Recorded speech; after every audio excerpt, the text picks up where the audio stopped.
ఏందంటే ఈ మొన్నటి వరకు దుబాయ్ వార్ జోన్‌లో ఉంది కాబట్టి రాకపోకలు లేవు. కొద్ది రోజులు ఫ్లైట్స్ కూడా సస్పెండ్ అయినాయి. హ్మ్. అయితే ఇప్పుడు ఫ్లైట్స్ ఓపెన్ అయిపోయినాయి.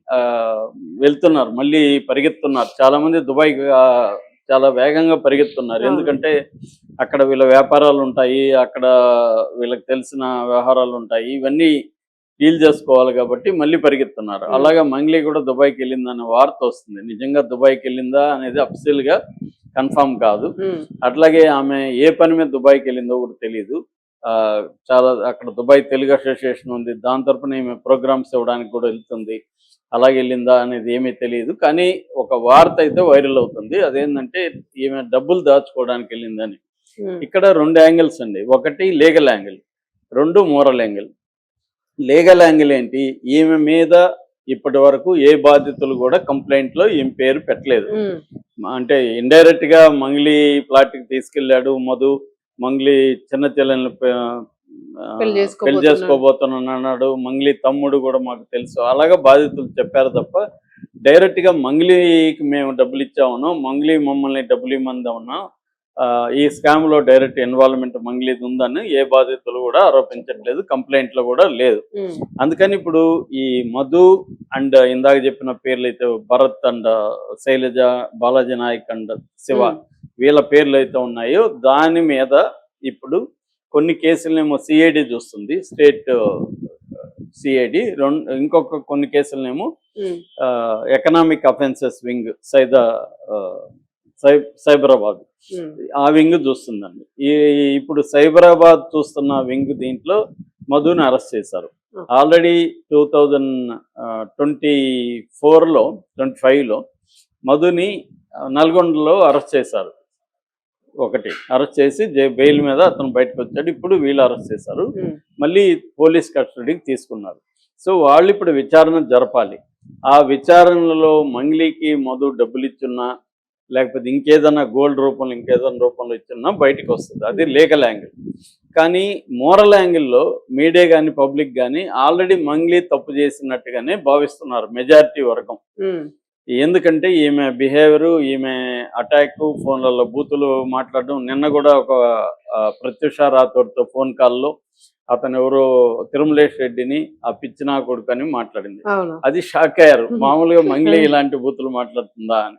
మేబీ ఫ్రస్ట్రేషన్‌లో కూడా మనకు కూడా వస్తాయి. కామన్‌గా నాకైతే వస్తాయి. నాకు వస్తాయి ఖచ్చితంగా. ఫ్రస్ట్రేషన్ వస్తే అవును. నాకు బూతులు వస్తాయి.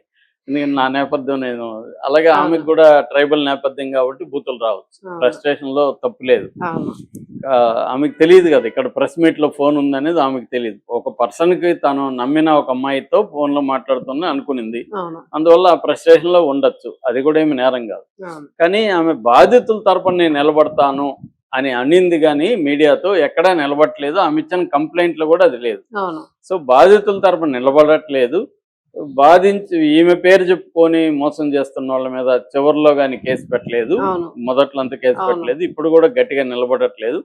తర్వాత తన గిరిజన సంఘాలతో గాని తనకు తెలిసిన వాళ్ళకందరికి ఫోన్లు చేసి మీరు నన్ను డిఫెండ్ చేస్తూ ప్రెస్ మీట్లు ప్రెస్ మీట్లు పెట్టండి అని పెట్టండి. అడుగుతుంది. అవును. ఇవన్నీ ఎందుకు? అవును. ఓపెన్‌గా వచ్చామె మీడియా సమావేశం హ్మ్. ప్రత్యూష రాథోడ్ సజెస్ట్ చేసినట్టుగా ప్రెస్ క్లబ్‌లో పెట్టేసి ఓపెన్‌గా ఎందుకు డీల్ చేయలేకపోతుంది? ఆ! నేను తప్పు చేయలేదు. నేను రెడీగా ఉన్నాను. అని బాధితుల తరపున నిలబడతాను అని హ్మ్. ఆమె బాధితుల్ని ఎందుకు కలవట్లేదు వెళ్లి? కలిస్తే నీకు గిరిజనుల్లో కూడా మంచి పేరొస్తది కదా! అవును. ఆ పని ఎందుకు చేయట్లేదు? అంటే ఈమెకి ఏదో ఒక రకంగా రోల్ ఉంది. అవును. దాన్ని కప్పిపుచ్చుకోవడానికే ఈమె చేస్తుంది. అవును. ఈవెన్ క్లియర్‌గా సుబ్బు చెప్తున్నది ఏమంటే ఒక కేంద్ర మంత్రి పేరు సపోర్ట్ ఉంది చెప్పుకుంటోంది. ఒక అన్నట్టు. ఎమ్మెల్యే తండ్రి తనకు ఫోన్ చేసి బెదిరించాడు. ఇవన్నీ అడ్వకేట్ సుబ్బు చెప్తున్నాడు. ఇవన్నీ ఆమె ఎందుకు చేస్తుంది? హ్మ్. తను నిర్దోషి అయితే చేయాల్సిన అవసరం లేదు. అవును. ఎందుకంటే ఆమెకి మీడియా కొత్త కాదు. ఆమె మీడియా పర్సనే.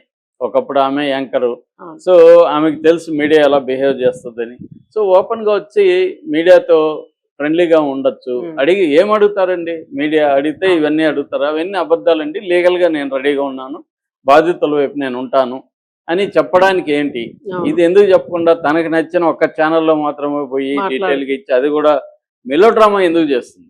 అవును. అంటే తాను విక్టిమ్ కాదు నిజానికి. తాను విక్టిమ్ అయితే ఎవరు తన బాధించింది? మధు అండ్ వాళ్ళ వల్ల ఈ విక్టిమ్ తప్ప బాధితుల వల్ల ఈమె విక్టిమ్ అన్నట్టుగా ఈమె ప్రొజెక్ట్ చేస్తుంది. అవును. సో ఇక్కడ బాధితుల ఈమె విక్టిము, బాధితులు కదా విక్టిము. సో ఇది చెప్పట్లేదు.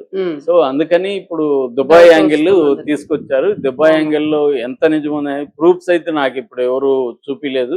అంటే దుబాయ్కి వెళ్ళింది, దుబాయ్ లో గోల్డ్ పెట్టిందన్న ప్రూఫ్స్ అయితే ఏమీ లేవు. బట్ వార్తలు అయితే వార్త బయటకు అయితే వస్తూ చక్కర్లు ఉన్నాయి. కొడుతుంది. ఏదేమైనా నాకు తెలిసి ఆమె దీనికి ఫుల్ స్టాప్ పెట్టాలి. ఆమె ఒక ప్రెస్ మీట్ పెట్టి ఎంతమంది మీడియా వస్తే అంతమందిని రమ్మని చెప్పి కూర్చొని ఓపెన్ గా మాట్లాడితే, అవును. అట్లాగే బాధితుల్ని కలిసి ఆమె కలిసి తర్వాత ఎవరైతే ఉన్నారో వీళ్ళ మీద వీళ్ళ మీద కంప్లైంట్ కంప్లైంట్లు ఫైల్ చేసి వస్తుంది. బాధితుల తరపు నిలబడితే ఆమె క్లియరెన్స్ అవుతుంది. అవును. అది చేయకుండా నువ్వు ఇంకేమేమి చేసినా నీకు మోడీ వరకు వెళ్ళినా కూడా ఈ నెగిటివ్ జనంలో మాత్రం ఇంక నమ్మకం. యాంటీగానే వస్తుంది.